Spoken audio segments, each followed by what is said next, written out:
മോളെ ഞാൻ പറയണതൊന്ന് കേൾക്ക്. വക്കീലാണ് ഈ പറയണത്. കാര്യം നിന്റെ ഭർത്താവാണ്, നിങ്ങൾ തമ്മിൽ ബന്ധമില്ല, നിങ്ങളിപ്പോൾ അകന്ന് കഴിയണേണ്. നിനക്ക് അവനോടും ഒരു മധുര പ്രതികാരം ചെയ്യണം. നീ ഒന്നും ചെയ്യണ്ട. അവനെന്തായാലും ബസ്സിൽ കയറുമല്ല. ബസ്സിൽ കയറുന്ന സമയത്ത് നീയും കയറുക, തിക്കും തിരക്കിലുള്ള സ്ഥലത്ത് നിൽക്കുക, ചെറിയൊരു തട്ടുമുട്ടൊക്കെ ഉണ്ടാക്കുക, എന്നിട്ട് അത് റീലാക്കുക. റീലാക്കിയതിനു ശേഷം നീ അത് സോഷ്യൽ മീഡിയയിൽ ഇടുക. അത് വൈറലായിക്കോളും, അവനകത്തായിക്കോളും. വക്കീലാണ് പറയണത്. അവനെ പൊരിക്കും ഞാൻ എടുത്ത്. അവൻ നിന്നെ പീഡിപ്പിക്കാൻ ശ്രമിച്ചെന്നും പറഞ്ഞ് ഞാൻ അവന് വേണ്ടി വാദിക്കും. എത്ര കേസുകൾ. ഈ കഴിഞ്ഞ ദിവസം ഒരു മകൻ ഭ്രാന്ത് മുത്തെന്ന് പറയാം, MDMA, അവൻ അമ്മനെ കത്തി കൊണ്ട് കുത്തിക്കൊന്നു. ആ കേസ് ഞാൻ തിരിച്ച്. കറിക്കരിയാൻ കത്തിയുമായിട്ട് നിൽക്കുന്ന മകൻ്റെ അടുത്തേക്ക് അമ്മ ഓടിയെടുത്തു, കത്തി കയറി. കോടതി ഞെട്ടിപ്പോയി എൻ്റെ ബുദ്ധി കണ്ട്. ഞാൻ വിളിക്കാം.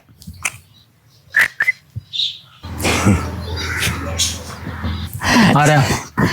ഓർമ്മയുണ്ടോ ഈ മുഖം? ഇല്ല, ഓർമ്മയില്ല. മറന്നാ? നീ ആരാ, ഏതാ, എവിടെന്ന് വന്നി? അയ്യോ, ഞാൻ ബിജു വക്കീല്. സാറിന്റെ കൂടെ ജൂനിയർ ആയിട്ട് പ്രാക്ടീസ് ചെയ്തില്ലേ? മറ്റേ ബിജു. എടാ നാറ്, നിന്നെ ഞാൻ പറഞ്ഞു വിട്ടതല്ലേ, പിന്നെ എന്തിനാണ് നാണം കിട്ടു വന്നത്? സാറേ, അത് എന്താ സംഭവിച്ചെന്ന് വെച്ചാൽ ഞാൻ നിൽക്കാം. അല്ല സാറിരിക്കും. എന്നാ പിന്നെ കാര്യം പറ. അന്ന് പറ്റിപ്പോയി സാറേ. അത് അന്ന് പറ്റി മാത്രമല്ല, നീ പലയിടത്തും പറ്റിച്ച് ഒട്ടിച്ച്. കേസില്ല വക്കീലാണ് ഞാനന്ന്. സാറേ, അത് പറ്റിപ്പോയതാ. അന്ന് എനിക്കൊരു കഷ്ടകാലം വന്നപ്പോൾ നീ പോയി കളഞ്ഞു. ഞാൻ കേസ് തോക്കാൻ തുടങ്ങിയപ്പോൾ നീ എന്നെ വിട്ടേച്ച് ഓടിക്കളഞ്ഞു. അന്ന് സാറിന് കേസ് ഉണ്ടായിരുന്നില്ലല്ലോ, ഞാൻ അതുകൊണ്ടിട്ടല്ലേ ഞാൻ പോയത്. ഞാൻ കോടതിയിൽ നിന്ന് ഒരു കേസും തോറ്റ് പുറത്തേക്ക് വന്നപ്പോൾ നീ എന്നെ ഒരു കല്ലെടുത്തെറിഞ്ഞ. ഇവിടെ അല്ലേ? അത് ഇവിടെ അല്ലേ കൊണ്ടത്? അത് കണ്ടിട്ടാണ് കൊള്ളയിരുന്നെങ്കിലാ. ഒറ്റക്കെണ്ണം വക്കീലെന്ന് വിളിച്ചേ. ആ പേരും കൂടി എനിക്ക് വന്ന് വീഴൂല്ലേ? വേറെ പുതിയ പേര് കിട്ടിയിട്ടുണ്ടല്ലോ. ഏത് പേര്? പോഴപ്പം വക്കീല്. പോഴപ്പം വക്കീലല്ല, പോയപ്പം വക്കീല്. പോയം പദ്യം എഴുതുന്ന വക്കീല്, കവിത എഴുതുന്ന വക്കീല്. അപ്പൊ നേരത്തെ മറ്റേ നെയ്യപ്പം വക്കീല്? അത് അമ്മ പണ്ട് നെയ്യപ്പം വിറ്റതുകൊണ്ട്. തെയ്യപ്പം വക്കീല്? അച്ഛൻ തെയ്യത്തിന് പോയത് കൊണ്ട്. ഞാൻ സാറിനോട് ജോയിൻ ചെയ്യാൻ വേണ്ടി. നീ എൻ്റെ അടുത്ത് ജോയിൻ ചെയ്യേണ്ട. നീ എന്നെ തെറി പറഞ്ഞ് എന്നെയും ആട്ടിപ്പായിച്ചിട്ട് പോയവനാണ്. അന്ന് എനിക്ക് കേസില്ലായിരുന്നു. ആ സമയത്ത് നീ എന്നെയും തെറി പറഞ്ഞ് പോയവനാ. നിന്നെ ഞാൻ ഇവിടുന്ന് പറഞ്ഞു വിട്ടാ. അന്നെന്ന് പറയാൻ സാറ് വാ തുറക്കാത്ത വക്കീലായിരുന്നില്ലേ? വാ തുറന്നില്ലെന്ന് ആര് പറഞ്ഞു? ജഡ്ജി ഓരോ ചോദ്യങ്ങൾ ചോദിക്കുമ്പോൾ ഞാൻ വായും പൊളിച്ച് നിൽക്കണം. നീ കോടതി വന്ന് കാണണം. അതെന്തിനാ വായും പൊളിച്ചിരുന്നത്? പിന്നെ എങ്ങനെ നിൽക്കണം? വായ അടച്ചു നിൽക്കണം. സാറേ, മനുഷ്യനൊരു നല്ല കാലം വരുമ്പോ കഷ്ടകാലം കൂടെ വരുമെന്ന് പറഞ്ഞ പോലെ അതുവരെ പോണില്ലല്ലോ. സാറേ, ഞാൻ സാറിനോട് നിന്നപ്പോ സാർ ₹1 എനിക്ക് ശമ്പളം തന്നിട്ടുണ്ടാ? പിന്നെ എന്റെ കൂടെ നിന്ന കാലത്ത് നീ എങ്ങനെയാ ജീവിച്ചത്? സാറിന് അറിയില്ല. ജീവൻ പണയം വെച്ചിട്ടാണ് ഞാൻ സാറിനോട് നിന്നിരുന്നത്. ഓരോ കേസ് തോക്കുമ്പോഴും ഏതൊക്കെ വഴിക്കാണ് ഞാൻ ഓടിയെന്ന് എനിക്ക് തന്നെ ഒരു ഓർമ്മയില്ല. നീ എന്റെ കൂടെ കട്ടക്ക് നിൽക്കുവാ? അന്തപ്പം മേസരിയുടെ കട്ടമണിക്ക് പോയിട്ടാണ് ഇത്ര നാൾ ഞാൻ ജീവിച്ചത്. നീ ഇവിടെയും കട്ടമണി ചെയ്യണം? അതല്ല പറഞ്ഞത്, എന്റെ ഒപ്പം കട്ടക്ക് നിൽക്കുവാന്നാണ് ചോദിച്ചത്. അത് ഞാൻ നിന്നിരിക്കും. പണ്ടത്തെ പോലെ അല്ല, വാദം തുടങ്ങി. അത് ഞാൻ അറിഞ്ഞ്. ഇഷ്ടംപോലെ കേസുകളും വാദവും ഒക്കെ വന്നിട്ടുണ്ടെന്ന് അറിഞ്ഞു. അതുകൊണ്ടിട്ടാണ് ഞാൻ വന്നത്. അതല്ലടാ, ആ വിട്ടുമാറി നിന്ന് സന്ധിവാദം വീണ്ടും തുടങ്ങി. പിന്നെ വന്നാ? പിന്നെ കാല് തടകാൻ ഒരാള് വേണം. കാല് പിടിക്കണേ കാല് പിടിക്കും, കൈ പിടിക്കണേ കൈ പിടിക്കും. ഇനി തെക്കേപ്പുറത്ത് എടുക്കുമ്പോ മഞ്ചലിന്റെ കാലിൽ പിടിക്കണമെങ്കിൽ അതും ഞാൻ പിടിക്കും. ഗതികേട് കൊണ്ടാ. എന്നെ കൊണ്ടേ പോകൂ.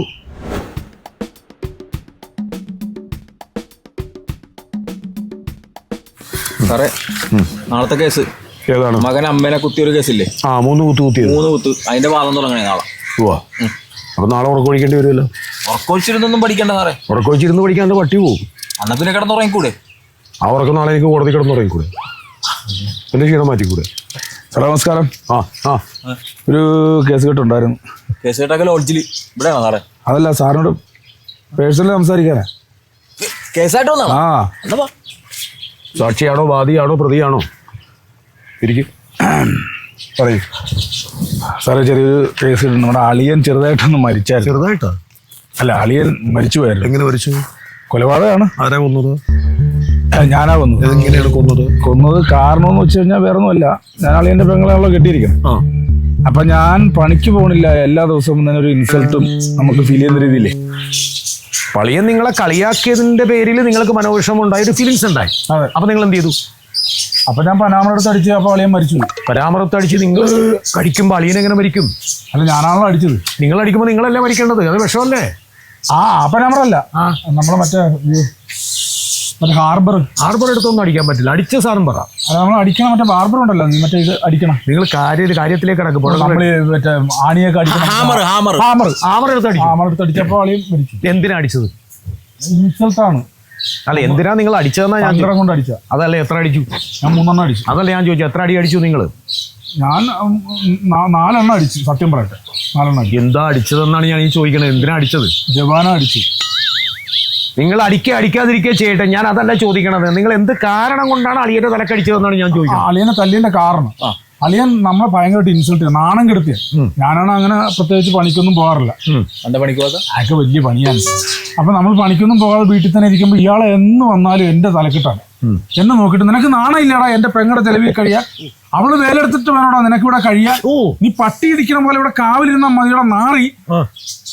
പറയാൻ കൊള്ളിയാത്ത വാക്കാ. ഒരു ദിവസം എന്റെ അച്ഛന് പറഞ്ഞു, അറിയാമോ, ഞാൻ അതൊക്കെ സഹിച്ചാണ് എന്റെ വീട്ടിൽ നിൽക്കുന്നത്. അപ്പൊ എനിക്ക് ഭയങ്കര സങ്കടം. ഞാനിത് മനസ്സിൽ കൊണ്ടു നടക്കാണ്. ഒരുത്തം പണിക്ക് പോയില്ല എന്നും പറഞ്ഞ അവൻ ഇത്ര ഇൻസൾട്ട് ചെയ്യേണ്ട കാര്യം പാടില്ല. അവള് പണിക്ക് പോകണുണ്ട്, ഓക്കെ, അതൊക്കെ അതുകൊണ്ട് ഇവരും കൂടെ പോകേണ്ട കാര്യമില്ലെന്ന് പറഞ്ഞാൽ ഞാൻ പോകാം. വേണ്ട. അതിപ്പോ അവളുടെ ചെലവിൽ നമ്മൾ കഴിയണോണ്ടും വലിയ പ്രശ്നമൊന്നുമില്ല. അതൊന്നും കുഴപ്പമില്ല. അപ്പൊ ഇപ്പൊ അളിയൻ മരിച്ചു. അളിയൻ ഞാൻ കൊന്നു എന്ന് വേണം പറയാം. അപ്പൊ അതിന്റെ അടിയന്തരവും കാര്യങ്ങളൊക്കെ സഞ്ചയനം കഴിഞ്ഞു. ഞാൻ സഞ്ചയനത്തിന് എന്നൊരു 8 ഡൽഹി എന്നിട്ട് ഞാൻ അവിടുന്ന് മുങ്ങിയാണ്. അപ്പൊ ഞാൻ അങ്ങനെ വക്കീലിനെ കുറിച്ച് കേട്ടാണ് ഞാൻ ഇവിടെ വന്നത്. എങ്ങനെയെങ്കിലും നമുക്കൊന്ന് റെഡിയാക്കിയത്. ഈ കേസ് എന്ന് പറഞ്ഞാൽ അകത്ത് പോകേണ്ട കേസാണിത്. അകത്ത് പോണം. അകത്ത് പോണം. അകത്ത് പോകണം. അതെന്താ അങ്ങനെ പറഞ്ഞു? അല്ല, അകത്ത് പോകാനാണല്ലോ ഇങ്ങോട്ട് വന്നത്. മനസ്സിലായില്ല. കേസ് എനിക്ക് വിജയിക്കാണ് അക്ഷരം വക്കീലെടുത്ത് പോയാൽ പോലെ. അക്ഷരം വക്കീലുണ്ട്, വിജയം വക്കീലുണ്ട്. പിന്നെ അകത്ത് പോകാൻ വേണ്ടി ഇങ്ങോട്ട് വന്നതിന്? അകത്ത് പോകണം. ഇപ്പോഴത്തെ കാര്യങ്ങളൊക്കെ അറിയാമല്ലോ. നമ്മൾ അകത്ത് പോയി കഴിഞ്ഞാൽ എന്തായാലും നല്ല ശമ്പളമുണ്ട്. പറയുമ്പോ എല്ലാം ആശാ വർക്കർമാർ പോയി സമരം ചെയ്തിട്ട് അവർക്ക് 1000 രൂപ മറ്റേ കൂട്ടി, അത് 3-4 ദിവസം സമരം നിൽക്കും.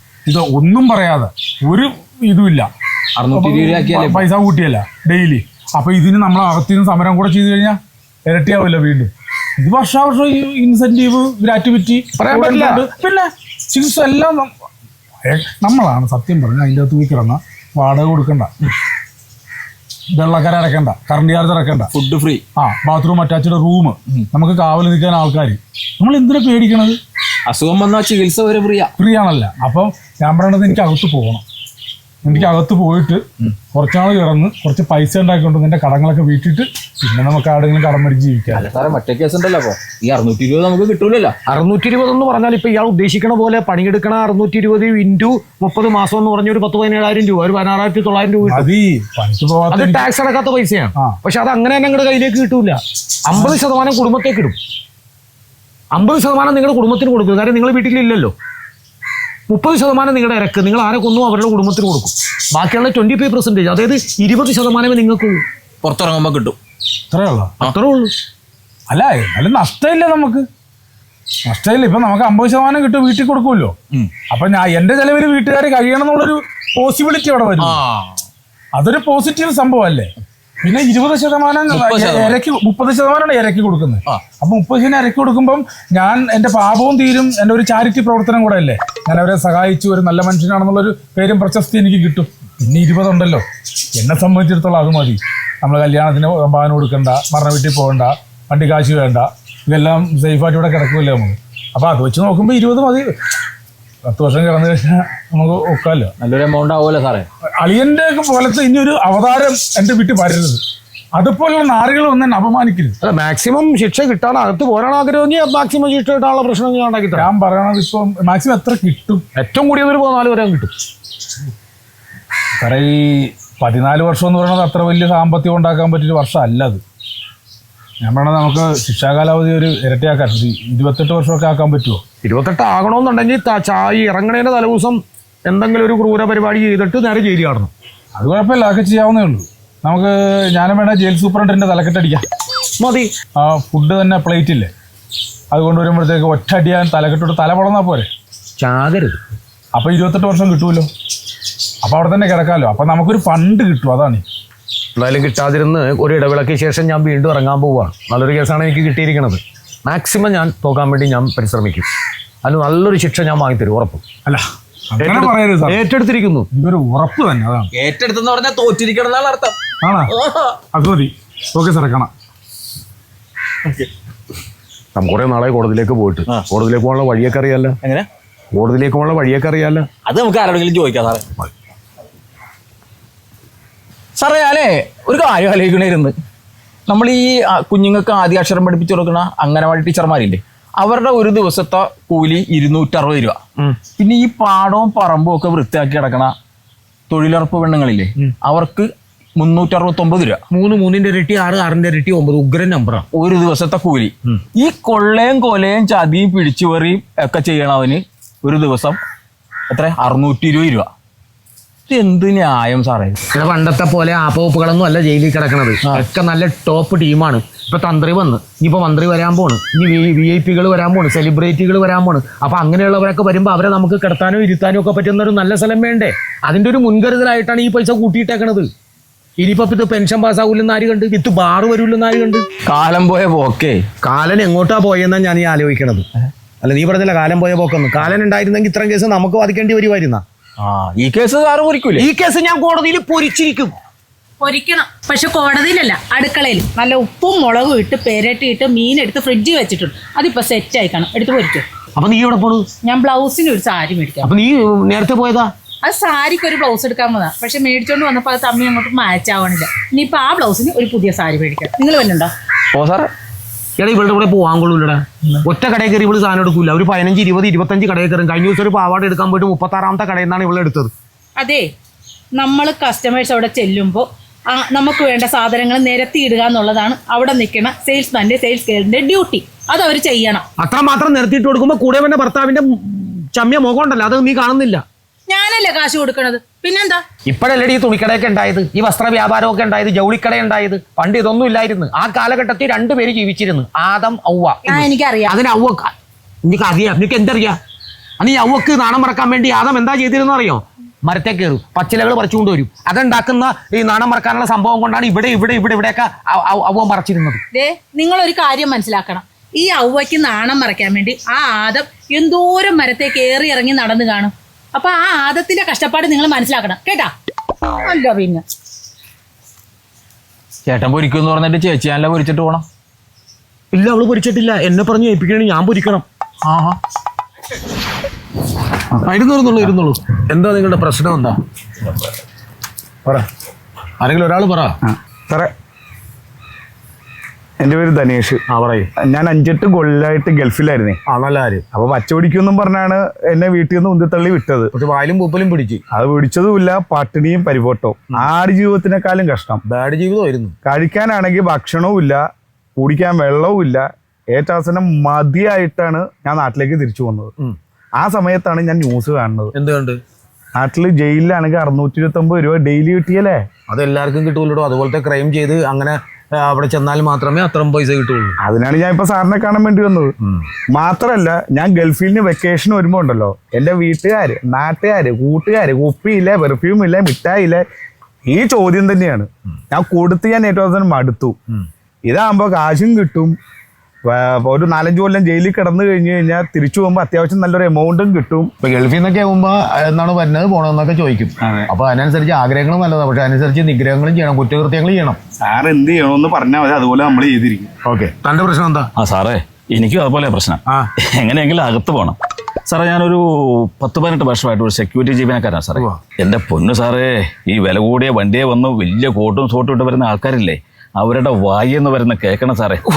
സഹിക്കാൻ പറ്റിയല്ല സാറേ. ഞാൻ ഈ രാത്രി ഉറക്കളച്ചിരുന്ന ഒരുപാട് പേർക്ക് സെക്യൂരിറ്റി നിന്നല്ലേ സാറേ. ഇനി എനിക്കൊരാഗ്രഹം, ഒരു പ്രതികാരമുണ്ട് സാറേ. ഞാൻ നിൽക്കുമ്പോഴും ഇരിക്കുമ്പോഴും കിടക്കുമ്പോഴും ഒക്കെ എനിക്ക് സെക്യൂരിറ്റി വേണം. അതിന് ഞാൻ തന്നെ വേണം സാറേ. അകത്ത് പോയാൽ സെക്യൂരിറ്റി കിട്ടിയാൽ സാറേ, കേരള പോലീസിന്റെ സെക്യൂരിറ്റി എനിക്കുണ്ടാവില്ലേ? അത് ശരിയാ. സാറ് നോക്കി അത് നടക്കും. താൻ ഉണ്ണുമ്പോഴും ഉറങ്ങുമ്പോഴും കക്കൂസി പോയാലും കുടിമുറി പോയാലും എവിടെ പോയാലും മതിലിന്റെ അടുത്ത് ആര് നിന്നാലും ഒക്കെ സെക്യൂരിറ്റി ഉണ്ടാവും. അതുണ്ടാവും.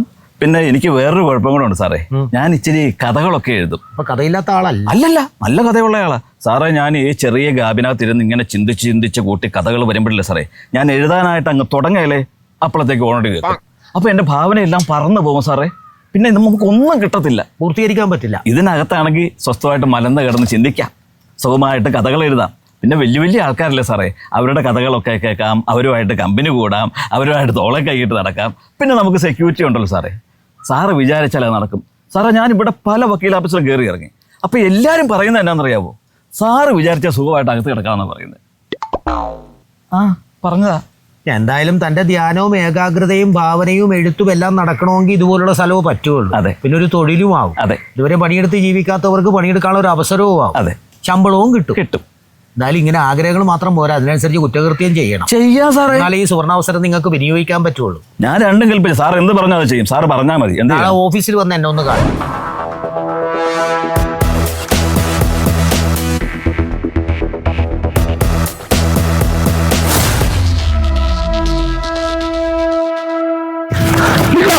നിന്നെ ഇന്ന് കൊല്ലൂടാ. കൊല്ലരുത് വന്നേ. കൊല്ലരുത് പേടിപ്പിച്ചാൽ മതി. എടാ കേസ് തോപ്പിക്കാനല്ല ഞാൻ ഇതിന് പൈസ കൊടുത്തത്. എടാ ഇവൻ മാറിച്ചിട്ട് ഞാനിപ്പോ കേസ് ജയിച്ച്. ഇതെങ്ങനെ സംഭവിച്ചു? അറിയില്ല. എടോ താൻ സന്തോഷിക്കല്ലേ വേണ്ടത്, തനിക്കിനി പുറത്തിറങ്ങി നടക്കാലോ. സന്തോഷിക്കാനാ? ഇവനെ ഞാൻ കൊന്നില്ല, ഇവനെ എന്റെ ഭാര്യ വന്ന് കൊല്ലും, എന്നിട്ട് അവളകത്ത് പോയി കിടക്കും. അവളകത്ത് പോയി കിടക്കട്ടെ, തനിക്ക് സുഖമായിട്ട് ഇവിടെ ജീവിക്കാല്ല. ആ അവളകത്ത് പോയി കിടന്ന അവള് പണിയെടുക്കണ കാശിന്ന് 50% എനിക്ക് അയച്ചു തരുവാ. എടാ ആ കാശ് കൊണ്ട് ഞാൻ ഈ നാട്ടിൽ തിന്നും കുടിച്ചും സുഖിച്ച് നടന്നു കഴിഞ്ഞാല് നാട്ടുകാർ പഴയ പോലെ തന്നെ ചോദിക്കാലേ, നീ ഇപ്പോഴും ഭാര്യയുടെ ചെലവിൽ തന്നെയാണെന്ന്. അത് കേൾക്കാതിരിക്കാൻ വേണ്ടിയാടാ ഞാൻ ഇവനെ കൊല്ലും.